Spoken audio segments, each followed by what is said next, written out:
It's Tuesday, September 12th, 2023, and I'm Dave Sobel. 3 things to know today. Simple steps, significant impact, reframing cybersecurity for the SMB market. In the midst of demand, cybersecurity wrestles with layoffs and burnout, and the Chatbot play, decoding ChatGPT's Wane and Microsoft's AI insurance. This is the business of tech.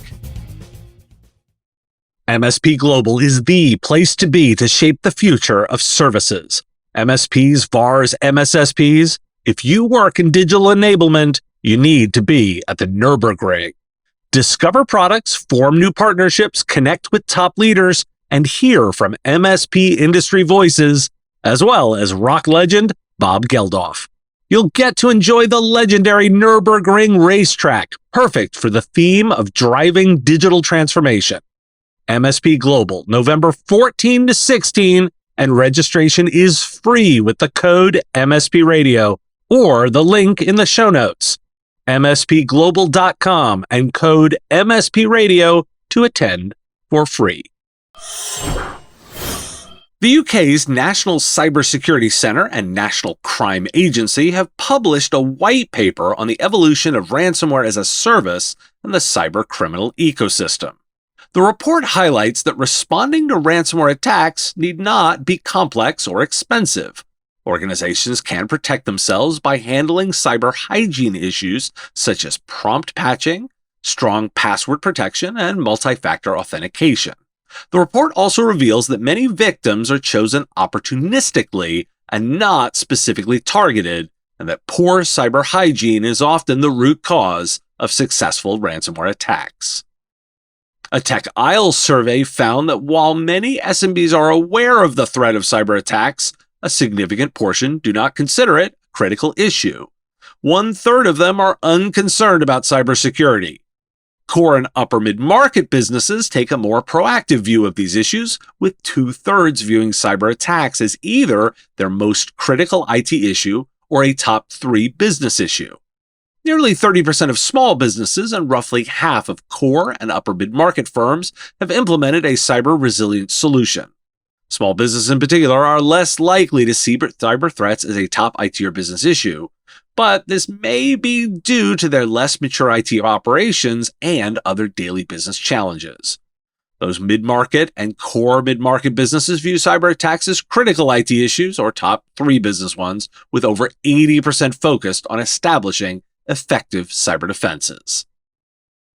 Why do we care? There's such an interesting disconnect here. Cybersecurity doesn't have to be nearly as confusing and challenging as the industry makes it out to be. And even with the risks, a number of customers don't care. Perhaps it's the overt complexity itself that's the problem. The industry's all in on cybersecurity, but maybe less is more. Do the basics really, really well. That seems to be the most valuable version of the service. Despite early expectations that the cybersecurity industry would be immune to the tech sector's wave of layoffs, hundreds of cybersecurity workers have received pink slips in the last few months. In the previous month, at least 9 cybersecurity companies have announced layoffs, including IronNet, Malwarebytes, Fortinet, NCC Group, Rapid7, Dragos, HackerOne, and Bishop Fox. While demand for cybersecurity products and workers has never been higher, competition among cybersecurity vendors has spurred layoffs as companies try to cut costs to better prepare for a potential recession and any other unexpected changes the macroeconomy brings next year. Cybersecurity professionals are facing a mental health crisis due to the intense work demands of the industry, according to a report by CyberScoop. Despite a growing awareness of mental health struggles within the industry, sources said there still aren't enough resources inside companies or across the broader cybersecurity community for professionals dealing with burnout, stress, and the intense anxiety of working in a high-pressure environment.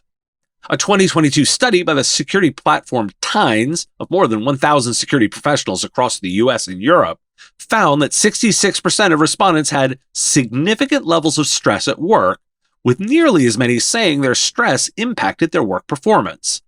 The same study found that almost 20% of respondents consume more than 3 drinks a day, and 51% had been prescribed medication for their mental health. Why do we care? I'm a bit of a bummer today on security.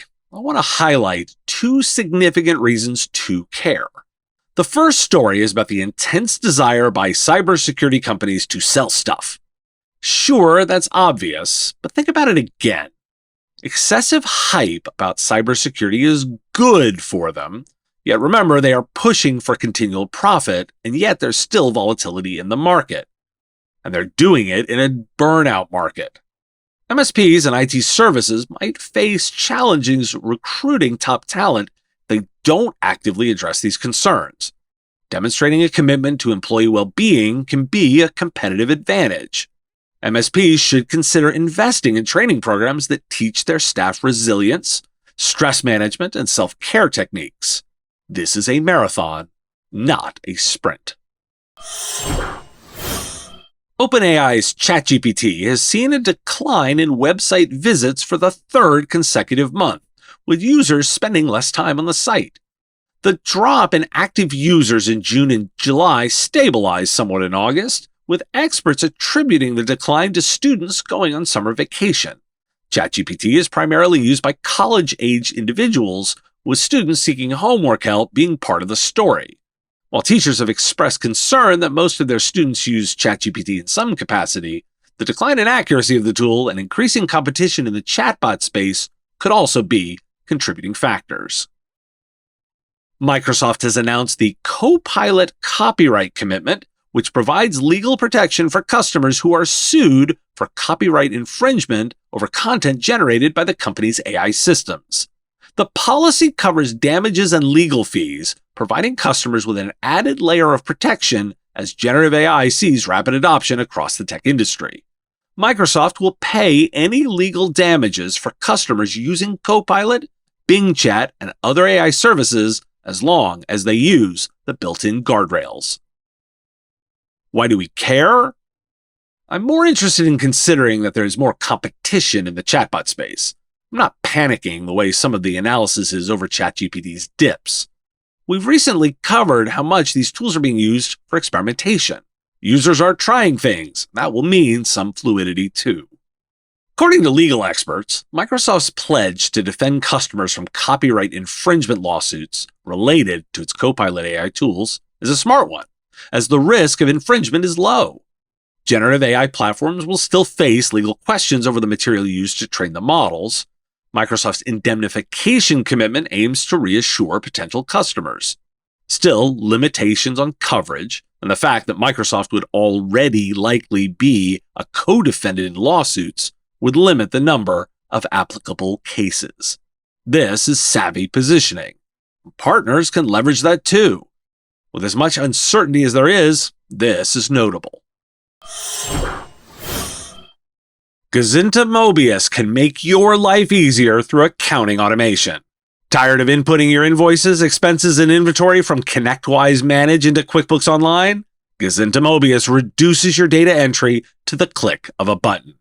Did you know that the average MSP spends 10 hours manually inputting accounting data each week? With that time, you could implement process consulting with Eureka Process, run a D&D campaign, or catch up on a month's worth of the business of tech. They now offer an onboarding package providing direct support for quick resolution and regularly release new features. Gazinta is a family-owned company dedicated to making software suck a little less each day. Visit them at gozynta.com. Thanks for listening. My favorite today, National Video Games Day. So I'm off to play something else. I will talk to you again tomorrow. The Business of Tech is written and produced by me, Dave Sobel, under ethics guidelines posted at businessof.tech. Like the content? Support the show at patreon.com/MSP Radio or buy our Why Do We Care merch at businessof.tech. If you want to reach our listeners, visit mspradio.com/engage. Part of the MSP Radio Network.